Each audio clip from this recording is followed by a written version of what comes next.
Warset TV.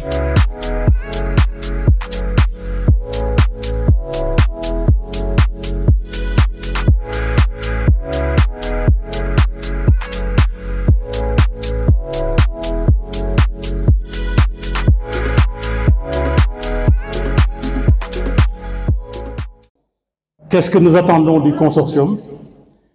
Quels sont les objectifs généraux, les objectifs spécifiques? Alors, avant de démarrer la présentation, permettez-moi de féliciter d'abord le bureau, de par la démarche et l'approche, la transparence et le dynamisme. C'est déjà rassurant dans l'objectif que nous nous sommes fixés de mettre des structures avec la possibilité de pouvoir au moins bénéficier d'un système de gestion fiable. Monsieur Wade a raison, je vais revenir juste sur quelques petits commentaires par rapport aux explications qu'il a faites. Les postes de commissaire aux comptes, pourquoi il y en a deux? Justement, au niveau des organisations associatives, coopératives, le diagnostic a révélé qu'il y a des failles sur les systèmes de gestion en termes de transparence. Et c'est un levier essentiel pour pouvoir bénéficier et être accompagné par les partenaires. Après avoir piloté, coaché, accompagné pas mal de projets de développement pour le Sénégal et pour l'Afrique de l'Ouest, cela constitue aujourd'hui un défi, un challenge. Alors, nous devons nous féliciter pour cette journée. Et je pense que toutes les personnes qui se sont déplacées de toutes les régions du Sénégal, de tous les pays intercontinentaux, et ceux qui nous suivent aujourd'hui à travers le digital, à travers la diaspora, seront édifiés sur ce que nous sommes en train de faire. Alors, ceci dit, nous allons procéder à la présentation du consortium, la Convention des leaders pour un développement durable en Afrique. Pourquoi nous avons créé pourquoi nous avons créé le consortium, la Convention pour un développement durable en Afrique? C'est lié au contexte, ce que vous voyez à l'écran. Le contexte que nous avons, c'est un contexte où nous avons des difficultés sur l'autosuffisance. Cela fait plus de 60 ans, depuis l'indépendance, que les régimes sont en train de mettre des programmes, de piloter des projets, mais nous avons vu, malgré tous les efforts que nous sommes en train de faire, le défi reste encore énorme.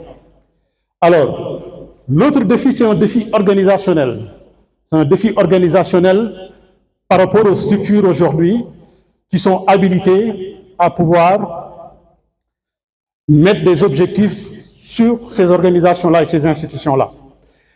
Le prochain défi, c'est le manque de moyens. Les manques de moyens, de matériel, les moyens techniques et surtout financiers.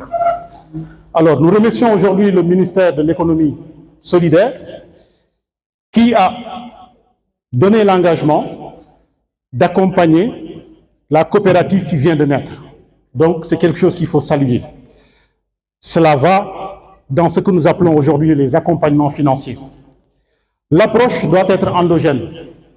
Nous avons vu au niveau de l'Assemblée certains plaidoyers dans le sens des compétences, des expériences qui sont au niveau de l'intérieur du pays, qui sont certes parfois enclavées avec une non-visibilité sur leurs compétences, sur le travail qu'ils sont en train de faire au niveau de ces zones éloignées. Pour le prochain slide, là il s'agit des pôles. Il s'agit des pôles que nous avons mis en place. Le pôle agricole, le pôle autonomisation des femmes, le pôle artisanat, le pôle capital humain, avec toutes les sections que vous voyez, que ce soit la santé, l'éducation, la formation, le logement et la culture, ce sont des sections qui sont dans le pôle capital humain. Pourquoi? Nous ne pouvons pas créer des structures tant que nous n'avons pas la ressource humaine, tant que nous n'avons pas de la capacitation au niveau de ces organisations. C'est pourquoi nous avons mis en place ces 4 pôles ici au niveau du Sénégal et nous les avons ouverts au niveau intercontinental avec la Mauritanie, la Guinée, Conakry, la Guinée-Bissau, la Côte d'Ivoire, le Mali, le Burkina et le Togo. Alors, tout ce que nous sommes en train de faire ici au Sénégal, l'objectif est de faire la même chose pour tous ces pays. Pourquoi? Parce que le Sénégal constitue un marché qui est très petit. Le monde aujourd'hui, si nous comparons les globes, que ce soit l'Europe, que ce soit l'Afrique, la participation africaine est très faible en termes de rapport de revenus financiers. Elle ne constitue même pas 5% sur tout ce qui se fait au niveau mondial. Donc vous comprenez que le Sénégal qui fait 18 millions ne constitue pas un marché porteur qui est aujourd'hui capable de pouvoir donner quelques opportunités à l'ensemble de ces coopératives, de ces producteurs aujourd'hui qui exercent au niveau national. Alors, pour régler et apporter des solutions par rapport à ce qui se fait, nous nous sommes dit qu'il faut qu'on crée un réseau. La création d'un réseau va dans le sens de pouvoir fédérer les organisations qui se trouvent au niveau national et voire même les organisations qui se trouvent au niveau international. Alors, les objectifs généraux. C'est quoi les objectifs généraux? Une fois avoir fédéré toutes ces organisations, nous voulons les harmoniser, les normaliser, les standardiser. Ça va permettre au pôle agricole, dont l'objectif, comme nous l'avons dit, nous avons déjà créé une union de sociétés coopératives, de sociétés coopératives agréées, dont ces coopératives agréées constituent des GIE, constituent des associations qui aujourd'hui exercent pour pouvoir, ne serait-ce que sur le plan de la production et sur le plan de la commercialisation. Si demain nous trouvons des partenaires au niveau de l'Europe, l'objectif principal étant de pouvoir certifier les produits que le Sénégal fait, pour pouvoir exporter les produits, il va falloir qu'on passe à la phase de certification. Cette phase de certification va constituer la normalisation qui va nous ouvrir les portes au niveau international. Mais cela suscite beaucoup de sérieux, cela suscite beaucoup de rigueur, beaucoup de méthode et beaucoup de résilience. Et ce sont ces défis aujourd'hui qui s'offrent à nous. Et nous devons tous y mettre les siens. Alors, au niveau des objectifs spécifiques, les objectifs spécifiques vont être en fait logés au niveau de chaque entité opérationnelle. Comme aujourd'hui nous l'avons fait, nous venons de créer une coopérative productive solidaire mixte diaspora qui aura pour objectif de pouvoir organiser, de pouvoir accroître, de promouvoir l'échange, toutes les productions qui sont faites ici au niveau national, toutes les transformations qui sont faites au niveau national, si elles sont labellisées, avec le mix de tous les secteurs, y compris la diaspora qui pourra accompagner par les processus de par son expertise et son expérience à ouvrir des possibilités au niveau de ces zones. Right. Au niveau des plans d'action, c'est bien d'avoir des coopératives qui aujourd'hui fédèrent sur tout le pays, voire même au niveau intercontinental. Mais si nous n'avons pas de plan d'action qui répond à la segmentation de ces différents secteurs, qui classifie les organisations selon qu'elles soient agréées, matures, avec un système de gestion fiable, j'en reviens au commissaire des comptes, sur la traçabilité, la fiabilité des transactions qui sont faites au niveau de ces structures, nous ne pourrons pas pénétrer le marché européen. Nous ne pourrons pas vendre à l'échelle vraiment internationale. Le ciblage. On ne pourra pas travailler avec tout le monde. On va cibler les organisations les plus matures pour pouvoir démarrer dans un processus de pilote.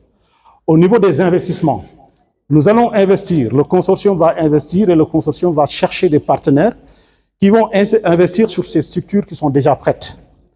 Alors, le dernier plan d'action, c'est la recherche de partenariat. Une fois que nous avons sécurisé, nous avons établi les liens avec nos différentes structures que nous avons travaillé sur une feuille de route et un cahier de charges de façon à court terme, à long terme, nous pourrons à ce moment-là trouver des partenaires. Au Sénégal, avec les organisations, souvent, les gens, quand ils créent des associations, la première des choses, c'est qu'ils te disent il faut un partenaire. Ça ne sert à rien d'aller chercher un partenaire si l'organisation que nous avons mise en place n'a pas un soubassement sur des règles et des chartes qui sont très claires. C'est comme ça que le monde fonctionne, c'est comme ça que les entreprises fonctionnent, c'est comme ça que les services publics fonctionnent. Donc nous avons un travail à faire à ce niveau. Slide. Au niveau des missions, qu'est-ce que nous voulons comme mission? Les missions que nous sommes assignées, c'est l'interconnexion. Si nous avons un réseau qui est assez dense, nous pouvons à travers ces réseaux faire un partage d'expérience. Nous pouvons à travers ces réseaux créer les conditions d'un financement et surtout, comme je l'ai dit, ouvrir les portes d'une certification et d'une labellisation. Et d'ici 2026, nous nous sommes donnés comme mission de pouvoir être la structure qui va permettre de donner beaucoup plus d'espoir dans ce que nous voulons faire en termes d'Afrique. La Mauritanie est là. Elles ont aussi des structures, des organisations, des coopératives, des associations. La Guinée, pareil. Donc, nous pouvons, 2026, montrer que c'est possible. Réunir ces organisations, travailler, avoir un cahier de charge, une feuille de route avec des objectifs communs, c'est possible. Tout ça dépend de nous. Ça ne dépend pas de Mohamed ni du consortium. Ça dépend plus des organisations qui la composent avec un niveau d'engagement et de détermination. Alors, en conclusion, il y a 3 choses pour moi qui sont essentielles. C'est la solidarité. On dit coopérative, productive, solidaire.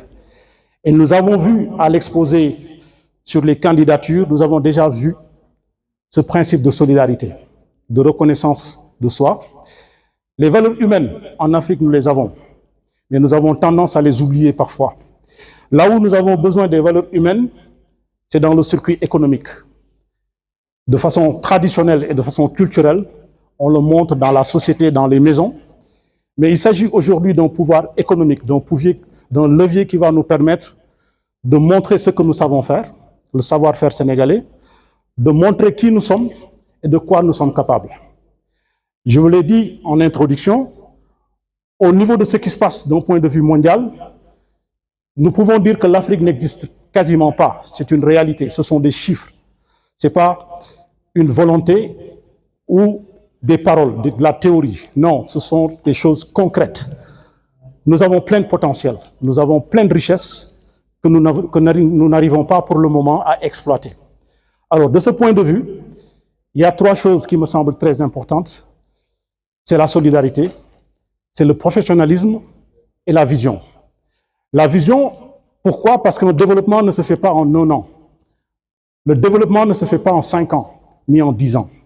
Donc, il faut construire aujourd'hui l'idée, la vision, l'ambition et la mettre en œuvre.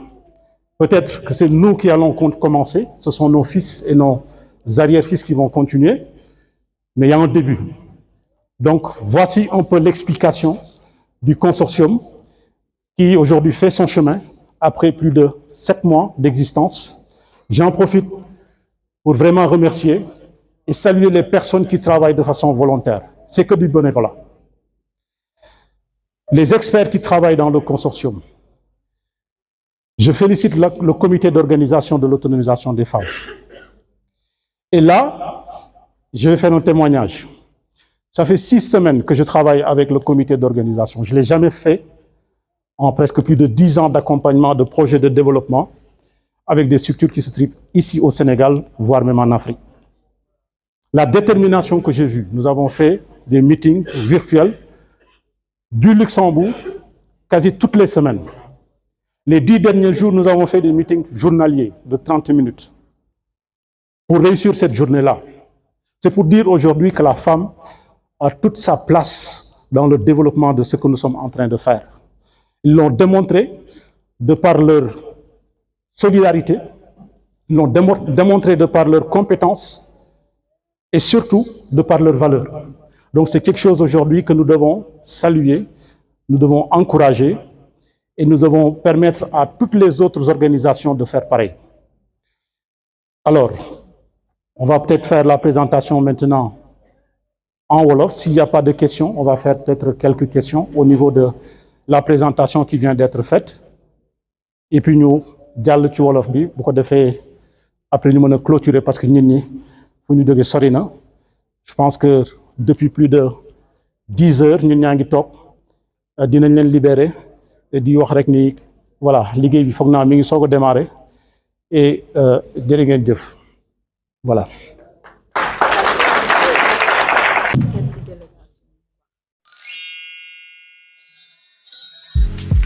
Wax